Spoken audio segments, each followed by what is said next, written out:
to our beautiful city of Amsterdam, and welcome aboard this unique canal cruise. To make this journey as safe and pleasant as possible, please follow these rules of the boat. Please do not stand on the chairs or benches. The space behind the captain should be kept free of any objects. And whatever you do, please keep your arms and head inside the boat at all times. Some of the bridges are very low, and they come up suddenly. In the case of an emergency, take a moment to note where the emergency exits are. There are two at the front of the boat, one to the left, and one to the right, and another through the hatch door in the roof. This boat is equipped with life-saving equipment, and if an emergency situation arises, the captain will distribute them and give you instructions. Remember, this is a non-smoking cruise. When you exit the boat, please check Netherlands. What better way to experience this compact and very international city than from the unique perspective of its waterways? There certainly are a lot of them. This city has over 100 kilometers of canal. Amsterdam is known for being friendly, open-minded, and progressive. It's a popular place to visit and do business. Just think, in a population of only 800,000 people, you can meet 170 different nationalities. this area's rich history adds a sparkle that's never far below the surface. During the 17th century, Amsterdam shone especially bright, like gold. This golden age was an extraordinary time. Politics, art, and business all reached new levels of sophistication. Dutch shipbuilders revolutionized sailing. Amsterdam boasted a thriving stock exchange, and painters like Rembrandt and Vermeer produced remarkable art.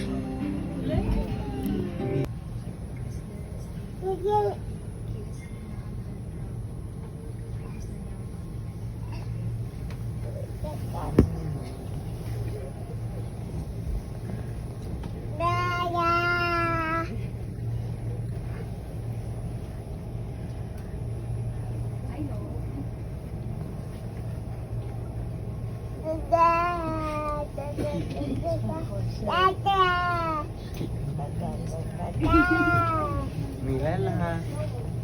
Milela. Milela que la vio.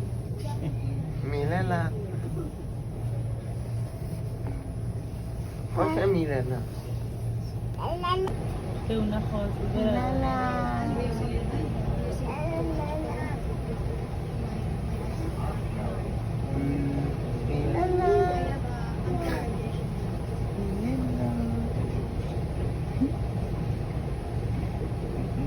Through the North Sea Canal. Milela.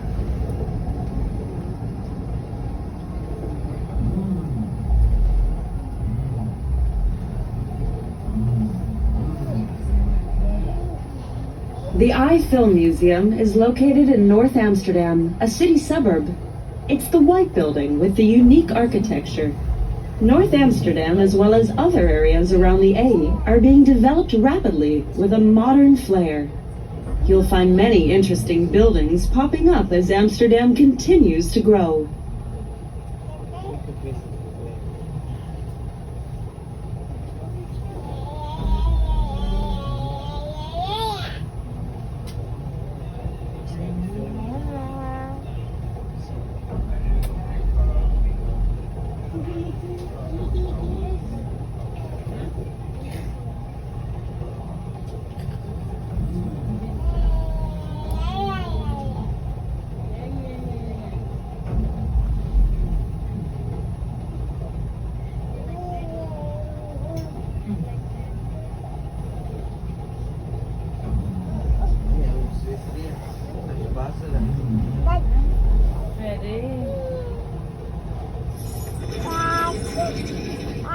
From here, you can see the Palace of Justice. This very modern, angular building is home to the District Attorney's Office and the Higher Court for Appeals. There's also a series of prison cells tucked away in the basement of the building.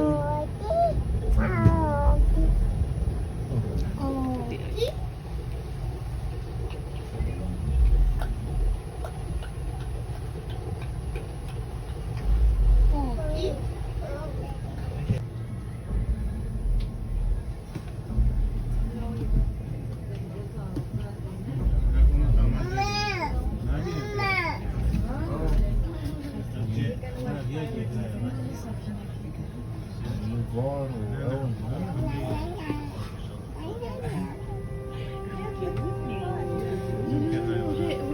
approaching the Anne Frank house, where Anne Frank, a young Jewish girl, and her family hid in a secret apartment for 2 years during the Nazi reign. Anne kept an eloquent diary that brought her story, her private thoughts, and the hardships she faced to the world. In this way, she's become a symbol of the Holocaust. In her diary, she mentions the tolling of the bell of the Westerkerk, or Western Church. The church was built in the 17th century and is the largest Protestant church of the Netherlands. Hendrik de Keyser, the city's architect, designed it in Dutch Renaissance style. He died before the tower, which was made of stone and brick, was finished. When de Keyser's 2 sons took over the project, they decided to finish it with a lighter building material, wood. At the top of the tower is a blue crown, a gift from the Emperor Maximilian I of Austria to the city for its coat of arms. One last thing about the Westerkerk.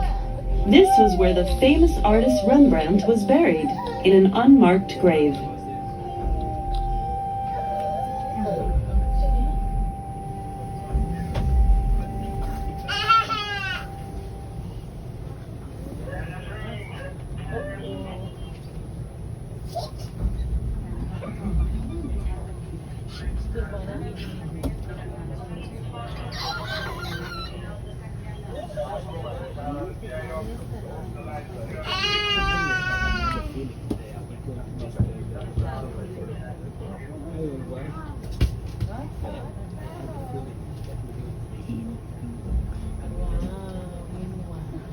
This would have been overrun with poor working-class people.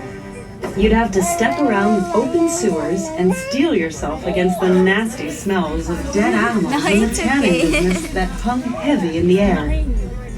Many tanneries set up shop here, and some of the street names reflect this animal-based industry.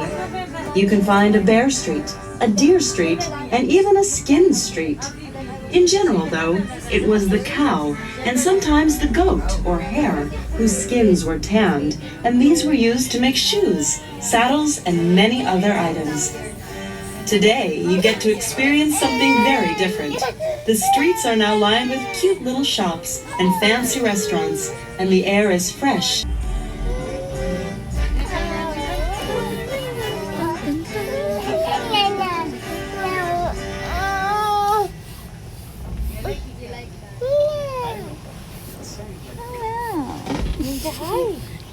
Hi.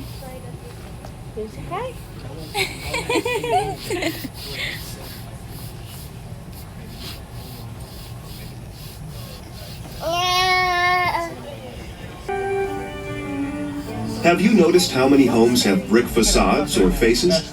At first, Amsterdammers built their homes entirely out of wood, but after 2 massive fires at the end of the 16th century, the city took action. It passed a law requiring that all newly constructed buildings have facades made of non-flammable brick or stone. But all older buildings were still made of wood, and Amsterdam experienced one of its biggest fires along the Keizersgracht during the 18th century.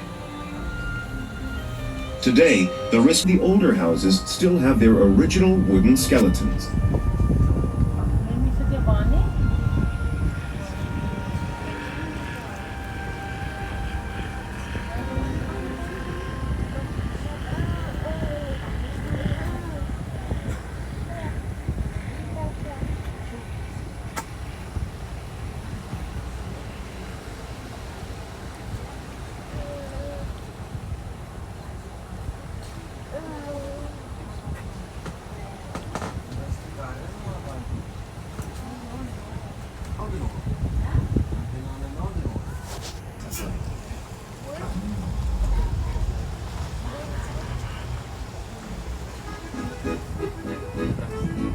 The Dutch are known for leaving their curtains open, as if to say they have nothing to hide. This is especially noticeable at night, when many of the Canal houses are lit up from the inside. To experience another side of Amsterdam, consider taking an evening cruise. You can choose from several options, including our tasty pizza cruise. Ask our staff for more information.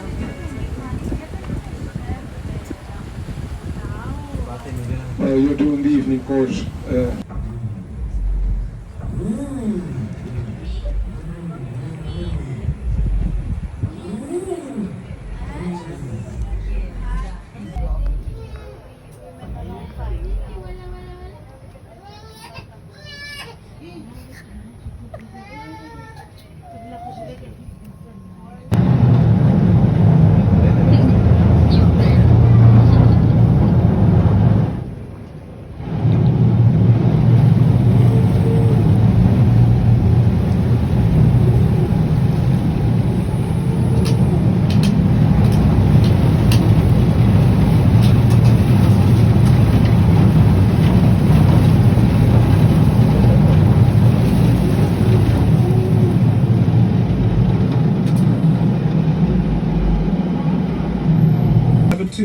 A miller, a windmill. As we ride along the canals, keep an eye out for gable stones. There are more than 650 throughout the city. As you find them, you can challenge yourself by guessing what they might mean.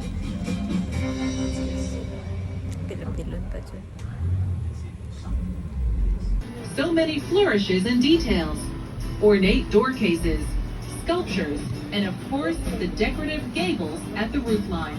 There are several different types of gables, and over the decades, they've gone in and out of fashion. See if you can spot them all.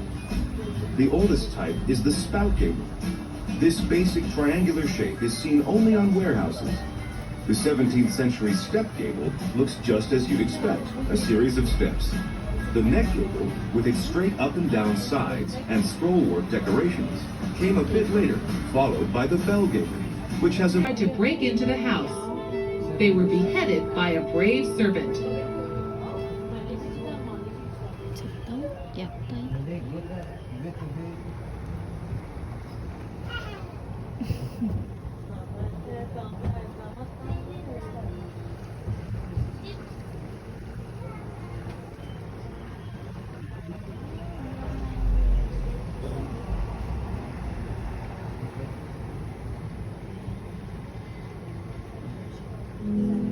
Today, the city's many canals are still used for transportation and for managing water levels. And they also have a new function, as a place to live. Amsterdam always seems to be short on housing, and during a real crunch in the 1960s and 70s, houseboats appeared as cheap places to live. The city now has around 2,500 of them. Some are old converted sailing vessels. Others are simply homes set on floating pads. As for cheap, not anymore. Houseboats are now connected to gas, water, electricity, and municipal sewage. And owners have to pay taxes just like anyone else.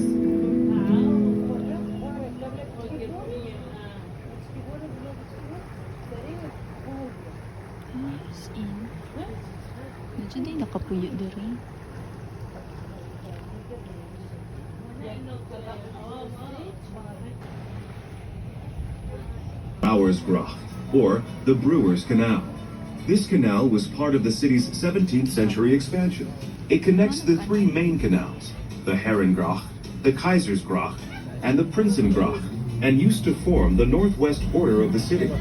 With its arched bridges, many houseboats, and beautiful architecture, it's now one of the most picturesque waterways in the city. But that wasn't always the case. Many of the industries banned from residential areas ended up here. That included the smelly ones, like leather and whale oil processing. And of course, beer brewing, which gave the Brewers Canal its name. Because water quality was so poor, people turned to beer as a safer, healthier drink. Only the rich could afford wine, which was imported, but everyone drank beer. Many of the buildings you see are old workshops and factories or warehouses. Merchants originally stored goods in their houses, but as trade increased, more and more warehouses were built. See if you can spot some. Look for triangular spout gables and windows with wooden shutters. The shutters help keep goods dry and dark.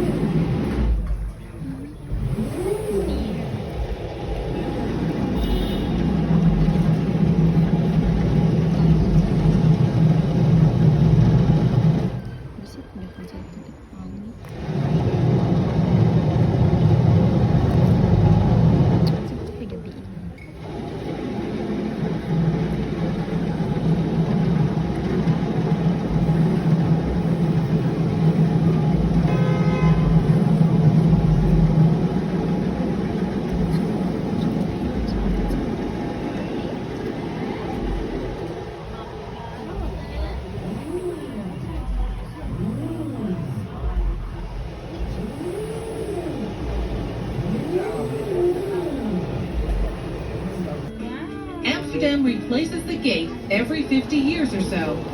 If you look closely, you might find the date these gates were last replaced. It's recorded on the gates themselves.